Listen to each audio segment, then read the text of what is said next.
It's the 12th of December 2018. I'm David Griffin. I'm here at the Area Wash Museum in Ilkeston. I'm talking to Danny Corns. Danny.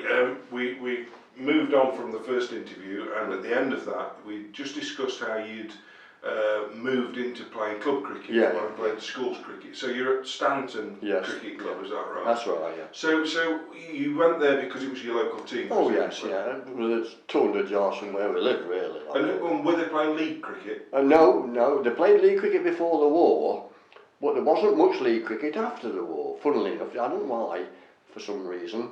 And I started playing for the youth team at about 12 or 13. Graduated, I only played once for the second team when I was 14. And when I became 15 sort of thing, myself and Brian Eaton basically, we were the up and coming future, if you like, you know. Alan Brown, but he's a bit younger than me.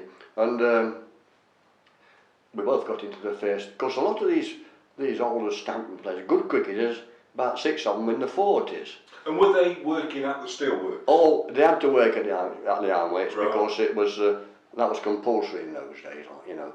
But there about 5 or 6 of them, due to, I don't know, drop into the second team, but they didn't like that because the horse first team players, they didn't like dropping into the second team. But they couldn't keep us out, you see. We're too good, without bragging, we were too good to be kept out. And so, but to be fair, the committee recognised this. Some packed up, some went to other clubs, and me and Brian got into the team, about 15 years of age, 16 at most. And the Festival of Britain trophy was being played for on the Rec, 1951. Now Stanton and Rutland played in the final. Now Stanton beat Rutland quite easily, and they didn't like it because Rutland was always, they reckoned to be the premier club in the town, full of schoolmasters, bank managers. Don Kirk was one, and all those bank managers and all that sort of thing. And we were rough-horsed, if you like, from Stanton, if you like, and we beat them easy, actually. I actually was 12th man in that, and I'm going to research that in a bit and put an article in the local paper, Ilkeston Life, about that festival trophy. The trophy is actually in the museum here. But my connections with Derbyshire as well, about that. As you know, I always watched the Derbyshire matches on the Rec in the 40s. Great players, Al Gimler, Arthur Wellard played, Arnie Townsend, a lovely chap, played against him many a time when he played for Breedon, George Dorks, you know, Dusty Rhodes, and people like that, great, and Jackson, well, Jackson was just coming then, about 1948. In fact, I saw him in the second team match. I don't think he quite made the first team, funnily enough. And Cyril Millward, a Stanton player, played in the same team. And I watched that match on the Rec, so even as a second team player, I thought Jackson was brilliant, actually. Gladwin, of course. What were Jackson and Gladwin like as a young man to watch? I mean, I never saw them play. Yeah. So what were their styles as bowlers? Well, I think the nearest I can compare Gladwin to is Alec Bedser. Right. And I'm absolutely certain if Alec Bedser hadn't been so good, Gladwin had played 30 or 40 times for England in those days. But did he fit the image? He was a Derbyshire minor type player, a belt up, a tie holding his trousers up. Look at him at Lords. How would he gone on at Lords, like, you know, with Gubby Allen as the selectors and things like that? I think it would have been impossible, you know. And of course you got. And what was Jackson like? Well, more slingy action. Oh, it was a slingy action. I can't really. It wasn't a Malinga type bowler, not quite. He's a bit too low, but slightly round arm. But that away swing. I mean, was it Dennis Compton, I think it said in his life story, he said, Jackson was the greatest bowler, well, the most awkward bowler he'd ever faced in his life, and he's ready to bat against him. And I can see why. You see today, that ball whips past your nose and things, that was Jackson. Lift and everything. Big shoulders, ex-miner, you see.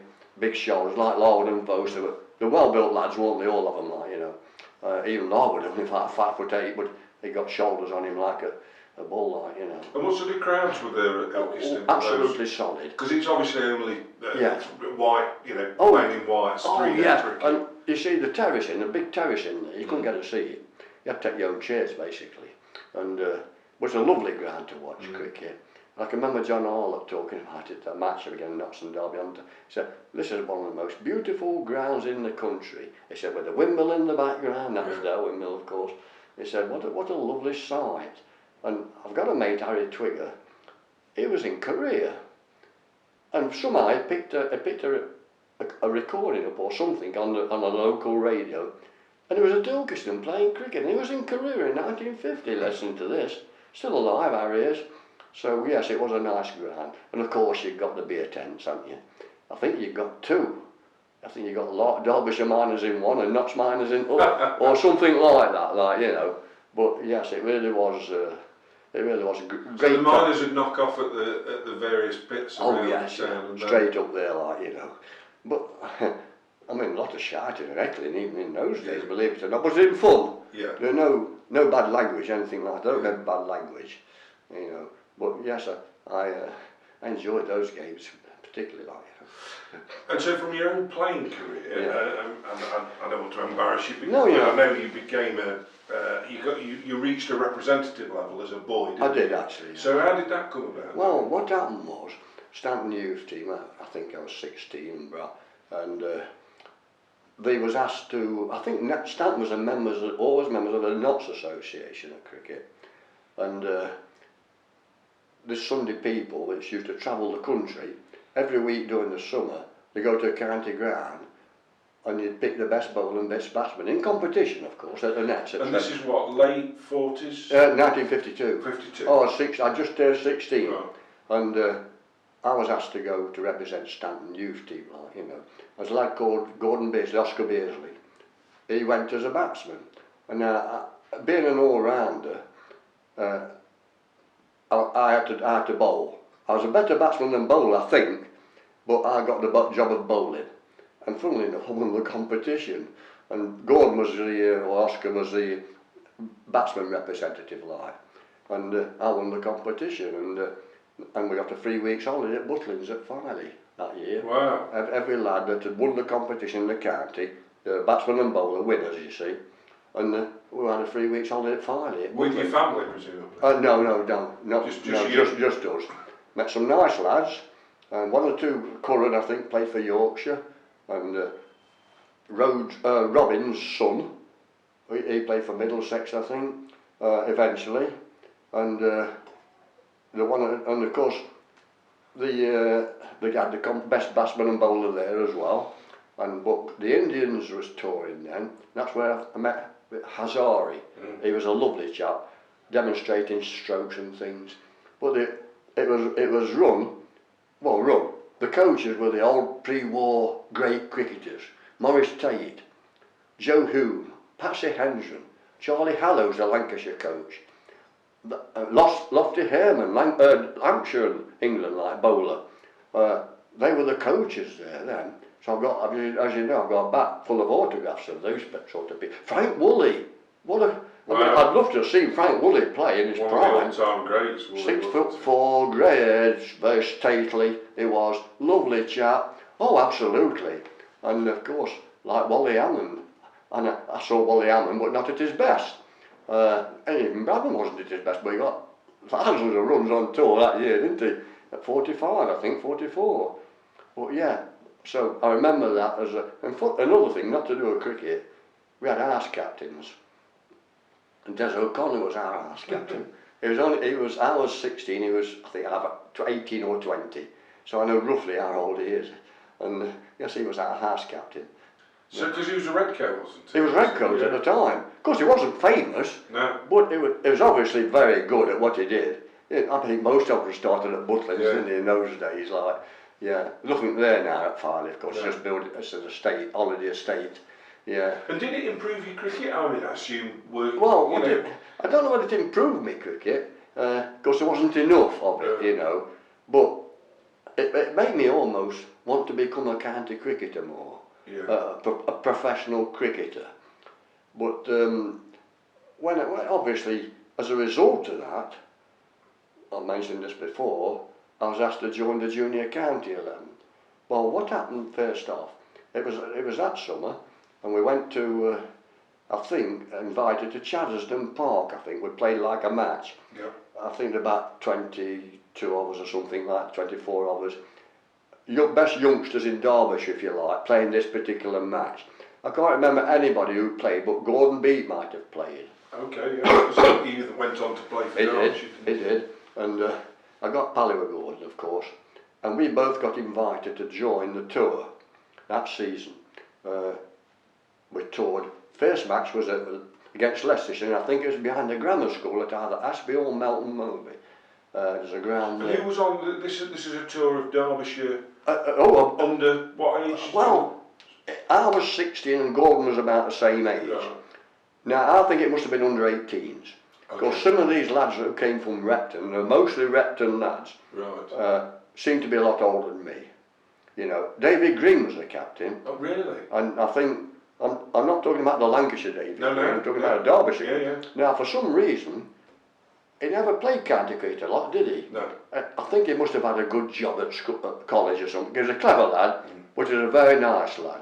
Some of the Repton lads really were in different class. What was he like, Danny, for a boy from Ilkeston who was his family were still worked for the ironworks, going on a tour and meeting up with these public school boys? I've never come across them before. They were different species, if you like. There was really. I mean, they come off money families. I mean, let's face it, Repton. They'd had 4 archbishops go there for a start, a train educated there. And C.B. Fry and all those people was another hero of mine as a youngster, because I used to read about him, you see.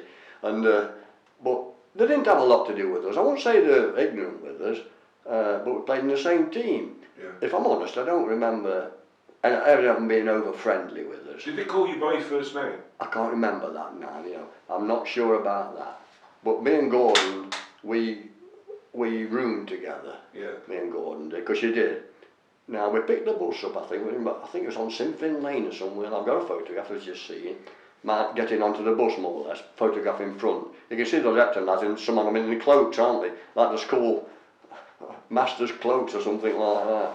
And I can't remember any of the names, even the chap that run us. Like. He was a very nice chap that run us, you know, he was very friendly with us. And how long did you go for on this? It was over a week, right. But we actually, one night, and I think it's still there, we did bed and breakfast at Ockbrook, between Borrowash rather than Spondon, and I think the building's still there. I think it's a concrete place now, big guest house. That's where we stay. That's where I got to know Gordon better, you see.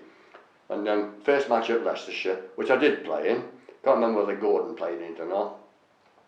We all played 3 games each, 4 games on tour.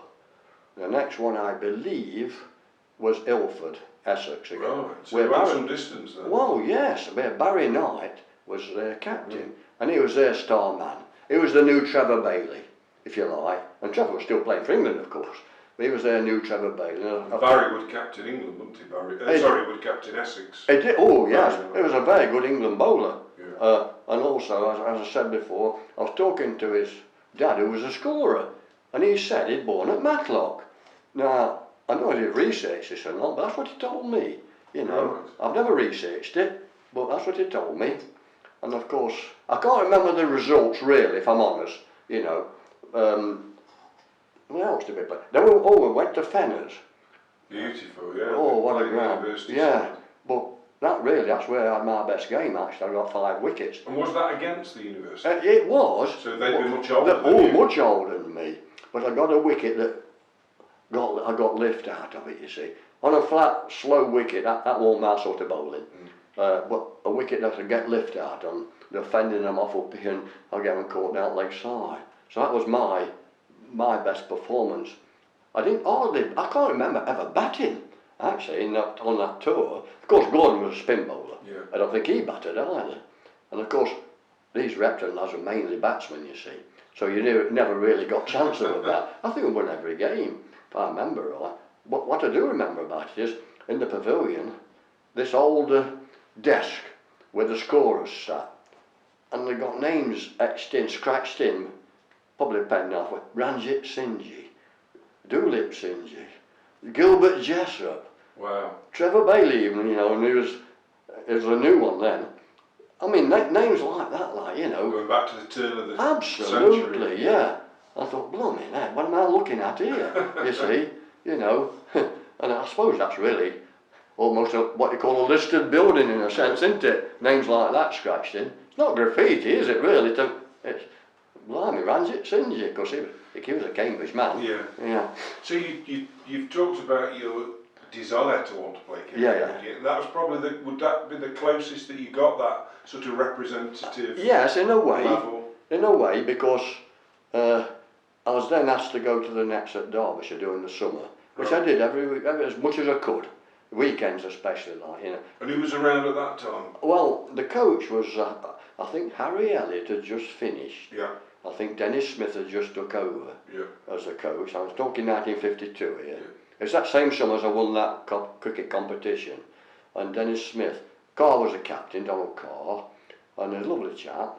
And Guy Willett was still hanging around. He'd been a captain, and he'd captain Derbyshire, Guy Willett. Met him later on, actually. Very nice chap. He was another one for school back because he was headmaster at Pocklington. Exactly that. But he once said to me later on when I met him at Trent Bridge in a Derbyshire match, and I told him, he'd forgotten me, like, of course, but it didn't matter, it was 40 years on, and I was only a youngster. And I said how much it's almost, on this tour, how much it was, not embarrassing, but in awe of them, like, you know. And he said, well, you see, they come from a different family to what you come from. He's very sympathetic towards me, actually. I think he was headmaster at the public school. But a lovely chap. And he said, yeah, that's the trouble, he said. They don't know you exist. And you obviously don't know they exist, really, because different classes in life. Yeah, I suppose, I mean, it's hard now in 2018. I mean, we're going back nearly, 60, 70 years. Absolutely. There was an enormous gulf, wasn't there? 'Cause it was still the era of gentlemen and players. Of course, well, gentlemen and players played every year, didn't they? And also, the captain, amateur, came through out of a different gate. Yeah. Syme at Notts, Herne at Notts. Guy Willett was an amateur. Guy Willett was, I can't remember him coming out of a different gate, Guy Willett. I can't remember a different gate at Derbyshire, actually. I don't think there was one. There certainly was at Lord's. Oh, Lord's and Trent Bridge and Edgbaston, definitely different gates they came out of. I mean, that's snobbery in the extreme in a way, isn't it? But that's how it was, though, isn't it? But and it just shows how the game's changed, doesn't it? Yeah, absolutely, yeah. So that you said Dennis Smith was the coach. Yeah. So who were the other bowlers that were around? Oh, do you recall, or bowl batsmen? When I used to go into the nets, I mean, now Harold Rhodes was there. He's a couple of years younger than me, I think. I don't know, is he 81-ish? He's in his 80s, Harold. Yeah, Harold Rhodes. He was younger than me, tall lad. And I know only weedy I was, you know. I was less than 5 foot when I started work. I'd be about 5 foot. Harold seemed to be 6 foot then. As a 14-year-old, say. But he bowled spinners in those days. Yes. He bowled spinners in the net. But he bowled fast for fun. But it was always obvious going to be a fast bowler to me. I think he bowled spinners because his dad bowled spinners, basically. Yeah, because Dusty was a leg break. He was an excellent bowler, Dusty was, yeah. And Yorkshire, I think the Yorkshire family, aren't they? By origin, Dusty Rose is Yorkshire man, I think. And, but yes, and he was okay. But I think you'd got one or two like Ian Hall and Buxton. Yeah. Ian Buxton as youngsters. I think Bob Taylor was there. A bit younger than me, but they were there, you know. And so I do remember those. And was that in the old indoor? No, outdoor. Right. I don't know whether we got an indoor one. Because it was built in the 50s, wasn't it? I can't remember an indoor one. The one with the corridor. Yeah, this was I don't think we got one then. Right. This was basically during the summer, at weekends or evenings in the week, like when I could remember catching the bus from Ilkeston. It took me 3 buses to get to Derby in those days. That's why Trent Bridge was always handy, isn't it? And and then when I was 18, I was due to be 18 in September. Well, I'll tell you what we'll do. Before you get to 18, we'll just pause there once more, and we'll rejoin your cricketing life at the age of 18. Okay then. Thanks for now, Danny.